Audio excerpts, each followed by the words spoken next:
Es una bendición poder verles a cada uno de ustedes. Veo hartas visitas, que el Señor les bendiga. Una bendición estar con ustedes. Oremos al Señor para escuchar su palabra. Padre, te damos gracias por habernos revelado a Jesucristo. Gracias porque Él vino a cumplir la vida que nosotros no podíamos vivir. Gracias porque Él nos dio la justicia que nosotros no podíamos alcanzar por nuestros propios medios. Te alabamos, Señor, y bendecimos tu nombre al recordar su nacimiento. Señor, llénanos de gozo, de alegría, de paz a nuestros corazones para poder servirte fielmente. Gracias te damos en el nombre de Jesús. Amén. El título que yo le puse a este sermón es una muy buena noticia, porque eso es lo que está aconteciendo en este pasaje, una muy buena noticia.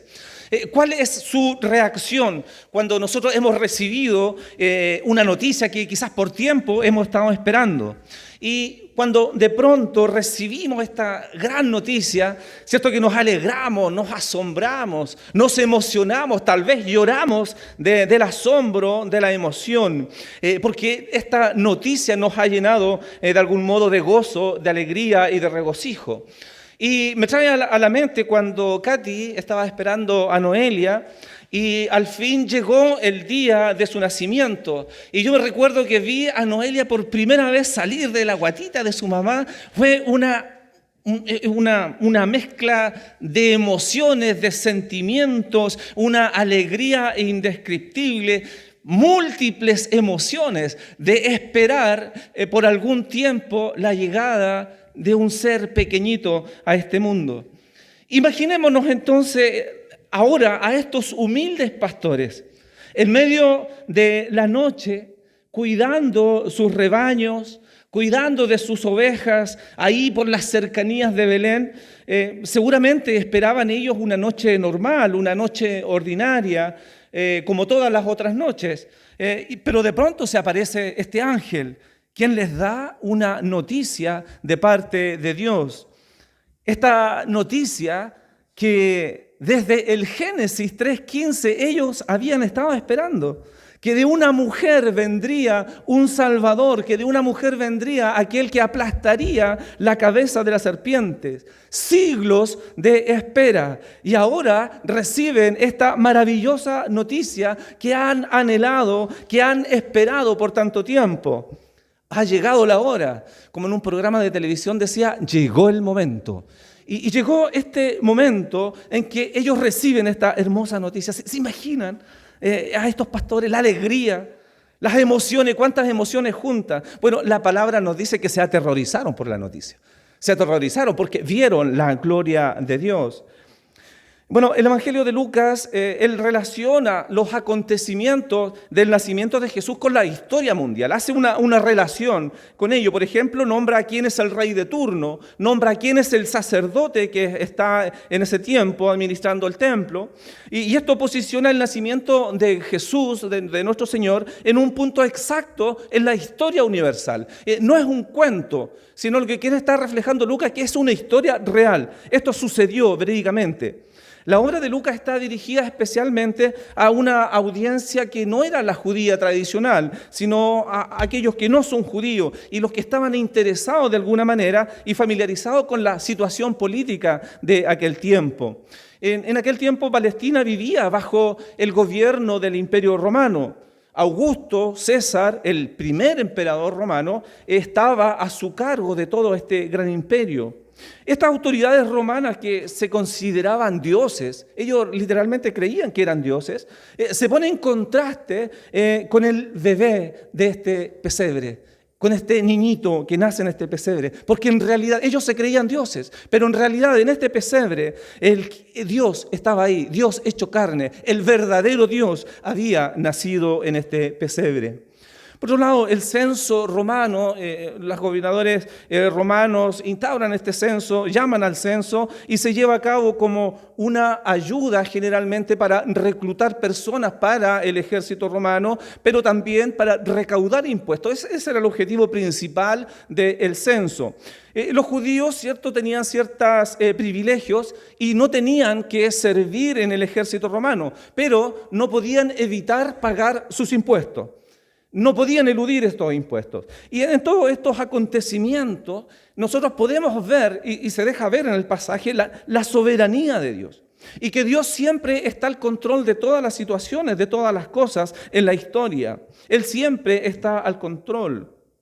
El decreto de Augusto César salió en el tiempo que Dios, y de acuerdo con su perfecto plan, decidió, en el tiempo que Él determinó, para traer a su Hijo Jesús al mundo. Y que se cumpliera las profecías de que se venían hablando acerca del Salvador del mundo durante todo el Antiguo Testamento. Podemos ver que Dios está al control de la historia. Es Él el que manipula todas las cosas, el que gobierna todas las cosas. De alguna manera, José y María se vieron forzados a recorrer una larga distancia solo para ir a pagar sus impuestos a Belén, desde Nazaret a Belén. María tenía que ir con José porque ellos estaban casados. Iban a tener su bebé en cualquier momento. Pero cuando llegaron a Belén no hallaron el lugar donde hospedarse. Sin embargo, ellos estaban haciendo la voluntad de Dios. Y si de alguna manera nosotros podemos aplicar esto a nuestras vidas, es que cuando hacemos la voluntad de Dios, nosotros no tenemos la garantía de que llevaremos una vida fácil y cómoda. Pero se nos ha prometido que a los que aman a Dios todas las cosas les ayuden a bien. Es Dios el quien controla la historia. Es Dios quien controla todas las cosas. Y por el decreto de Augusto, el César, de realizar el censo, Jesús nació en el pueblo profetizado de Miqueas 5:2, Belén. Nace en Belén de Judea. A pesar de que sus padres no vivían allí, Dios orquestó todo esto para que se cumplieran las profecías. Y nació allí en Belén. ¿Saben lo que significa Belén? Belén significa casa de pan. Y esto es muy significativo porque Jesús declaró, aseguró que Él era el pan de vida. Belén, la casa del pan, la casa del verdadero pan de vida. José y María eran descendientes del rey David. Y el Antiguo Testamento está lleno de todas estas profecías de que el Mesías vendría del linaje, de la sangre de David. Lo podemos encontrar en Isaías, Jeremías, Ezequiel. Hay varios pasajes en la Biblia que nos relatan esta historia. Y es así que Jesús nació de acuerdo a lo profetizado y nace en un humilde establo.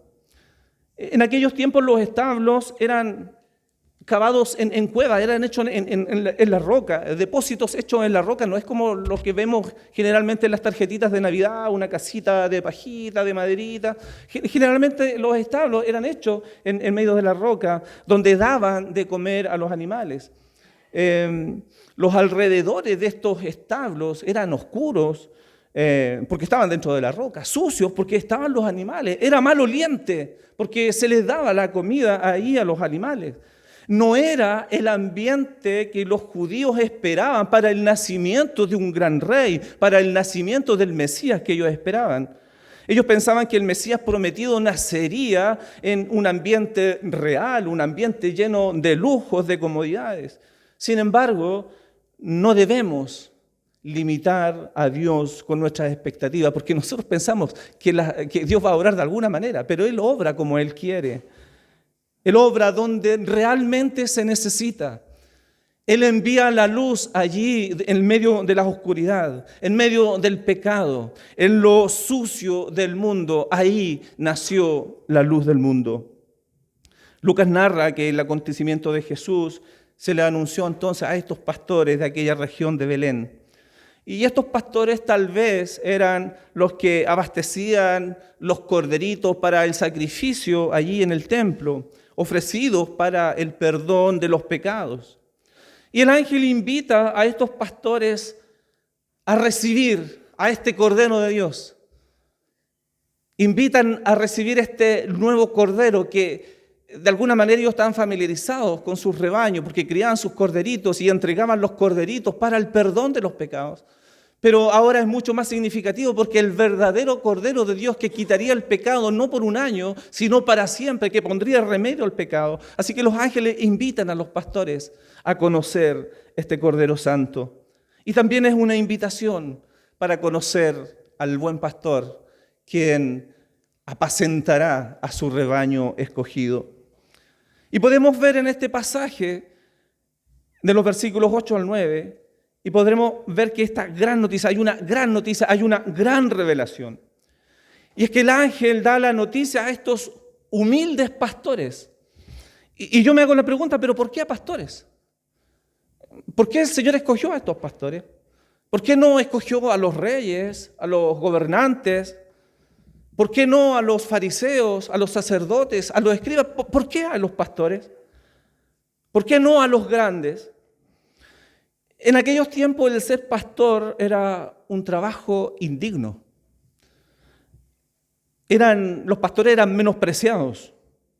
Su trabajo los hacía ser inmundos. Y es que al estar cuidando las ovejas, el rebaño, pasaban mucho tiempo fuera de la ciudad, por lo tanto fuera y lejos del templo, a donde debían ir todos los judíos para ser purificados de sus pecados. Ellos no tenían este privilegio por estar acudiendo a su trabajo, por estar dedicados a su trabajo. No tenían este privilegio de ir constantemente al templo para ser purificados, por lo que los miraban con desprecio. Es como si ellos estuviesen destinados a ser impuros. Pero el Señor, qué maravilloso es el Señor. Él no hace distinción de personas. Él no mira lo externo, sino que mira el corazón del humilde y tiene misericordia de quien quiere tener misericordia. Y vino a salvar a los que se habían perdido, a los que estaban lejos, a los que estaban en la oscuridad, a los que estaban en medio de la noche, por allá lejos del templo. Escoge a estos humildes pastores para dar la tremenda noticia, la llegada de la luz al mundo de tinieblas. Y en este grupo de pastores, de alguna manera, estamos nosotros todos representados, todos identificados, porque nosotros necesitábamos urgentemente que se nos revelara la luz en medio de las tinieblas de nuestros pecados, de nuestras maldades, en que nosotros habitábamos lejos de Dios. El Señor llama a los que están dispuestos a seguirle, a los que están dispuestos a escuchar su llamado, a los humildes, porque dice su palabra que a los altivos los mira de lejos. El Señor se revela a los que son humildes en reconocer sus pecados, en reconocer sus errores, y que no tienen la capacidad de salvarse por sí mismos, sino que necesitan de un Salvador. Primera de Corintios 1, 27, 28 dice, sino que Dios eligió lo necio del mundo para avergonzar a los sabios, y lo débil del mundo para avergonzar a lo fuerte. También Dios escogió a lo vil del mundo y lo menospreciado. Qué glorioso es este Señor. Qué glorioso es este Señor que te eligió a ti, que me eligió a mí, no teniendo yo posibilidad de acercarme por mis múltiples maldades. Pero en su gran amor nos concedió lo que nosotros no merecíamos. Nos concedió su amor, nos concedió su perdón, nos dio su salvación, nos dio sus misericordias. Y se nos ha revelado a través del Espíritu Santo, haciendo que su palabra cobrara vida en nuestros corazones. Y cuando estábamos muertos en nuestros delitos y pecados, nos dio vida y vida en abundancia. Nos dio su luz, gloria a Dios. Recibimos una gran revelación, una gran noticia. La venda que cubría nuestros ojos, esta venda de pecado, ahora entonces es quitada y podemos ver la luz claramente. Pudimos ver al Mesías prometido. Por fe lo vemos y por fe ha nacido en nuestros corazones. Lo segundo que podemos ver en este pasaje, los versículos 10 al 14, es que los pastores reciben instrucciones. Mire, el primero reciben una noticia. Y después de la noticia reciben instrucciones. Los pastores al ver el resplandor de la gloria de Dios se asustaron, dice que se llenaron de gran temor al ver al ángel, al ver reflejada la gloria de Dios. Este ser celestial, un enviado de Dios. Los pastores eran personas rudas, eran personas fuertes, Ellos debían luchar con las fieras salvajes para defender a sus rebaños, así que ellos no se asustaban fácilmente. Que se hayan atemorizado, que se hayan asustado de esa manera nos indica que algo grandioso sucedió aquel día, aquella noche, y que algo fuera de lo normal les había ocurrido. Es por eso que se llenaron de espanto. Ellos estaban acostumbrados a la noche, estaban acostumbrados a los peligros.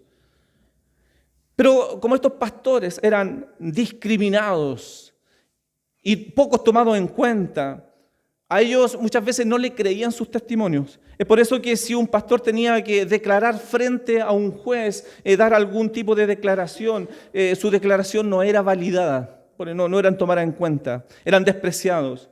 Pero sin embargo el Señor escoge para darle la mejor noticia de todos los tiempos. A pesar de que este Mesías, el Mesías prometido, nacía en un humilde y sucio establo, las huestes celestiales, dice la palabra, que bajaron del cielo y inundaron este lugar con cánticos, con alabanzas a Dios. Se alegraron de ver al Salvador de la humanidad llegando a este mundo perdido. Los seres celestiales se alegraron de ver que la humanidad por fin tendría salvación. Y no callaron y se manifestaron a estos pastores. Y le dice el ángel, no teman. No tengan temor. Se asustaron, ellos estaban asustados, pero el ángel dice, no teman, porque les traigo excelentes noticias de gran gozo que será para todo el pueblo. Y con estas buenas noticias, entonces el temor que habían sentido estos pastores se vuelve ahora en gran gozo al saber que por fin había llegado el Mesías, la salvación. Reciben esta noticia con gran gozo y también trae paz a sus corazones. Tanto tiempo viviendo en luchas, tanto tiempo viviendo en guerras, estuvieron exiliados, tuvieron conflictos con muchas naciones vecinas, sufrían abusos de sus opresores. Ahora reciben una noticia de paz. La vida en aquellos tiempos era dura, era difícil. Los impuestos que los romanos habían impuesto a la nación eran altos. Muchos no tenían trabajo y no tenían cómo pagar sus impuestos. Así que moralmente el pueblo estaba derrotado. El Estado militar romano tenía el control de toda esta situación. Hasta ese momento en la nación no había nadie que podía satisfacer la tremenda necesidad espiritual que el pueblo tenía. Sus corazones estaban vacíos y estaban hambrientos de paz, de seguridad, de tranquilidad. Los líderes religiosos, por otro lado, no eran capaces de infundir paz, de dar paz a los corazones de aquellos que necesitaban del afligido. Pero sin embargo, Dios envía a su Hijo.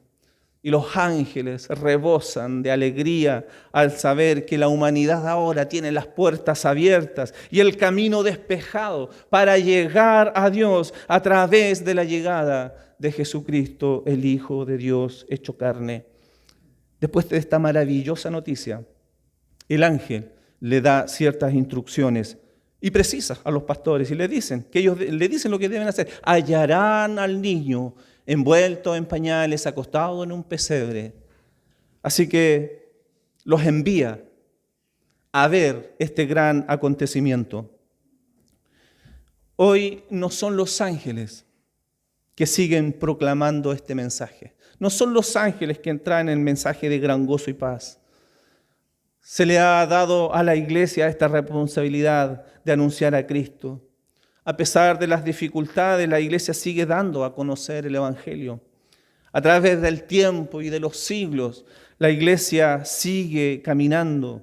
Y son muchos los humildes de corazón, tal como los pastores, que siguen creyendo al anuncio de este mensaje. Y a pesar de las turbulencias que vivimos y que está en este mundo, un mundo sucio y oscuro, como aquel pesebre donde nació nuestro gran Salvador, sigue aún alumbrando la luz de Cristo, la luz de la salvación para todo aquel que cree en este anuncio del Evangelio.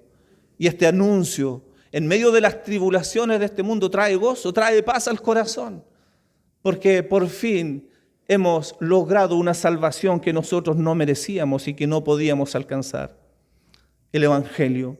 ¿Pero qué es el Evangelio? A veces escuchamos mucho acerca del Evangelio, pero ¿qué es el Evangelio?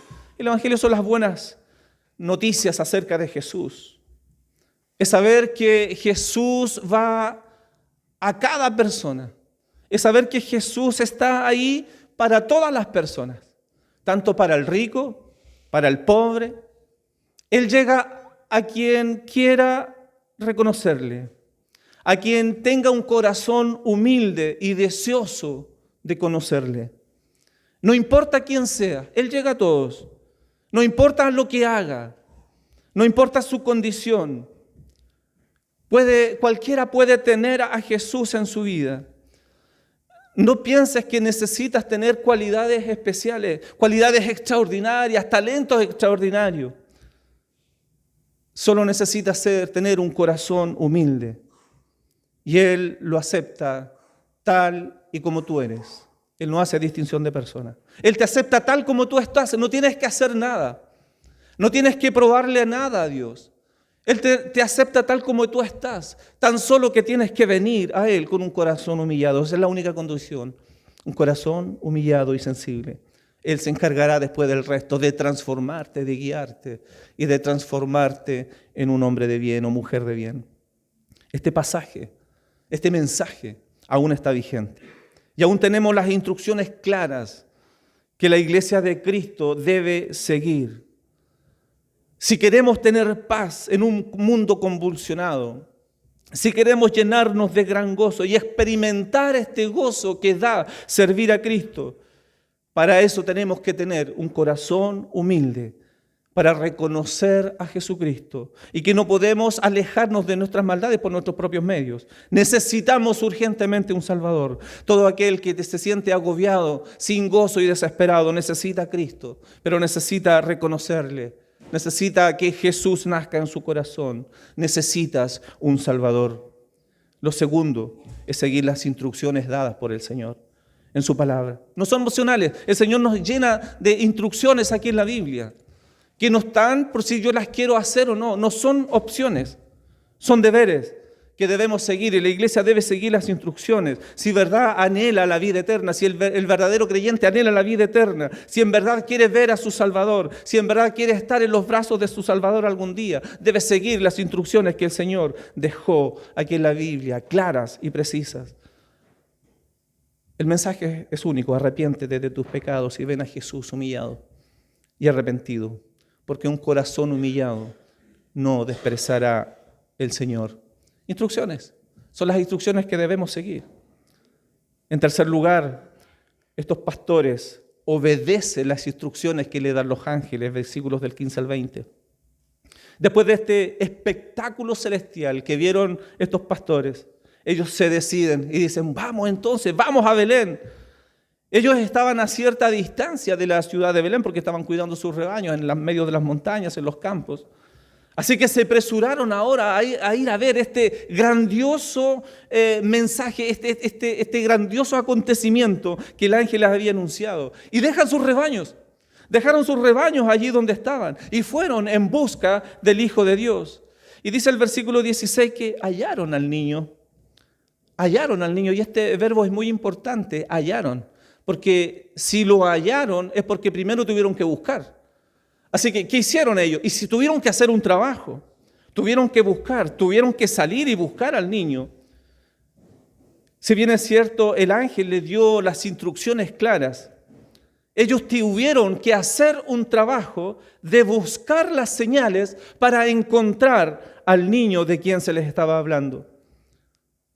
Por las indicaciones ellos sabían qué buscar. Ellos sabían que tenían que buscar a un bebé recién nacido. Un bebé envuelto en pañales y acostado en un pesebre. Así que yo creo que ellos fueron inteligentes y empezaron a buscar por todos los pesebres de Belén hasta encontrarse con el niño. Y dice la palabra que lo adoraron, que se maravillaron por ver la gracia y la bondad de Dios. Estos pastores, queridos hermanos, son un ejemplo para nosotros a seguir. Porque ellos recibieron el mensaje que Dios les dio a través del ángel. Y respondieron a este mensaje con obediencia. Se pusieron en camino y obedecieron. Dejaron sus quehaceres y se encontraron con el Mesías. Porque encontrar al Mesías era ahora mucho más importante que sus trabajos, de lo que estaban haciendo. Pero esto requería cierto trabajo. No era solamente llegar e ir, requería un trabajo, requería una búsqueda. Y después de ver al niño, ¿saben lo que hicieron? Divulgaron la noticia a otros, glorificando y alabando a Dios. Y después de eso, volvieron a sus labores. Es nuestra responsabilidad hoy también, nosotros como iglesia, primero, realizar los trabajos que el Señor nos indica. No podemos hacernos oídos sordos a las instrucciones que el Señor nos ha indicado. El Señor nos da las instrucciones, pero es el deber de nosotros actuar conforme a la palabra que el Señor nos ha dado, que el Señor nos ha dejado en la Biblia. Después la tarea es dar a conocer las buenas noticias que siguen vigentes, que Cristo regresa algún tiempo más por su iglesia. Y mientras Cristo nos regrese aún hay tiempo para llevar este mensaje de luz, para llevar este mensaje de gran gozo, para llevar este mensaje de paz, con alegría, glorificando a Dios. El mundo necesita paz, el mundo necesita conocer el gozo. El mundo está en densa oscuridad, pero nosotros hemos recibido el mensaje de la luz de Cristo.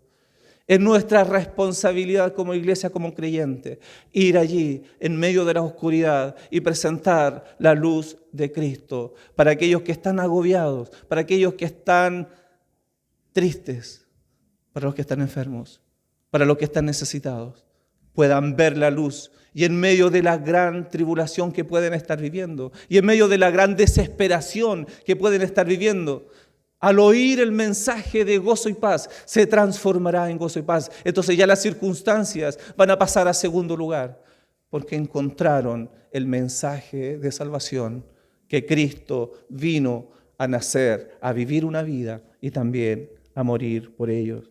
Tenemos la palabra de Dios. Debemos hacer nuestro trabajo, iglesia.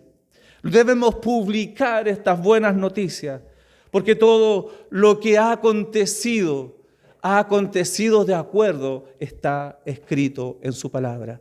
Los ángeles vieron que los pastores vieron que los ángeles le habían dicho y todo aconteció tal como los ángeles le habían dicho. Nosotros tenemos su palabra y todo está aconteciendo tal y cual está escrito. Solo faltan unas pocas cosas que cumplirse para que venga el Señor. Pero mientras no venga el Señor, hay tiempo de seguir llevando las buenas nuevas de salvación. Como síntesis, nosotros recibimos buenas noticias de salvación. Después tenemos la Biblia, tenemos la palabra que nos da las instrucciones a seguir. Y debemos hacer el trabajo nosotros de seguir las instrucciones y cumplir el objetivo para de esta manera hacer pública las buenas noticias de salvación con gran gozo y alegría, glorificando a Dios. Deseo, queridos hermanos, que la luz de Cristo alumbre nuestras vidas, alumbre las vidas de nuestros vecinos, de nuestras comunidades, del mundo en general que vive en tinieblas. Pero es nuestra responsabilidad llevarle este mensaje de luz. Oremos al Señor. Padre, te damos gracias por la luz que Cristo nos ha alumbrado, sabiendo que no merecíamos, Señor, nuestra salvación, que merecíamos el infierno por nuestros múltiples pecados y maldades. Pero, Señor, la luz de Cristo ha nacido en nuestro corazón porque así usted lo ha querido. Ayúdanos como iglesia, Señor, a ser fieles en proclamar estas grandezas. Así como los ángeles proclamaron a los pastores, como los pastores los proclamaron a otros. Que la iglesia de Jesucristo en este tiempo siga anunciando las buenas noticias de salvación, trayendo gozo y paz en este mundo lleno de tinieblas. A ti damos la gloria y la honra por Cristo nuestro Señor. Amén.